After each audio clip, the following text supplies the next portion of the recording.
إن تنصروا الله ينصركم ويثبت أقدامكم. Khilaf ulama bukan dalil. Perbedaan dan perselisihan adalah sesuatu yang tidak diinginkan dalam Islam.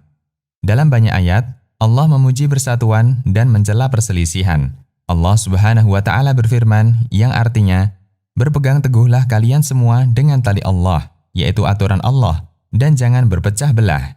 Quran Surat Ali Imran ayat 103. Allah juga berfirman yang artinya, mereka senantiasa bercerai, kecuali orang yang dirahmati Rabb-Nya. Quran Surat Hud ayat 118 dan 119. Kita memahami bahwa kebenaran itu bersumber dari Allah dan Rasul-Nya Shallallahu Alaihi Wasallam. Karenanya, kebenaran itu tunggal dan tidak berbilang. Kecuali jika di sana Rasulullah Shallallahu Alaihi Wasallam mengajarkan beberapa model yang umumnya terkait tata cara ibadah tertentu, seperti beberapa redaksi doa iftitah, doa ruku, doa sujud, dan seterusnya, yang diistilahkan para ulama dengan khilaf tanawu atau perbedaan yang sifatnya ragam. Karena itulah khilaf ulama bukan dalil. Dalil adalah yang bersumber dari Al-Quran, Sunnah, dan Ijma'. Bahkan sebaliknya, semua khilaf butuh terhadap dalil, agar kita bisa memilih mana di antara pendapat itu yang paling mendekati kebenaran. Allah Subhanahu wa Ta'ala berfirman yang artinya, "Hai orang-orang yang beriman, taatilah Allah dan taatilah Rasul-Nya dan ulil amri di antara kamu. Kemudian jika kamu berlainan pendapat tentang sesuatu, maka kembalikanlah ia kepada Allah, yaitu Al-Quran, dan Rasul, yaitu Sunnah-Nya.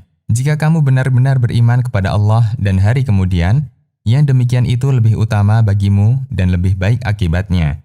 Quran Surat An-Nisa ayat 59.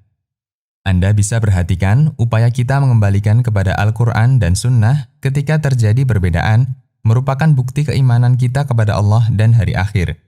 Bukan mempertahankan pendapat lama dengan alasan di sana ada khilaf di kalangan ulama. Tafsir As-Sa'di. Ketika Anda memilih pendapat, yakini bahwa Anda akan ditanya oleh Allah, mengapa kita mengambil pendapat itu? Karena baik ulama maupun pengikut ulama, masing-masing punya tanggung jawab.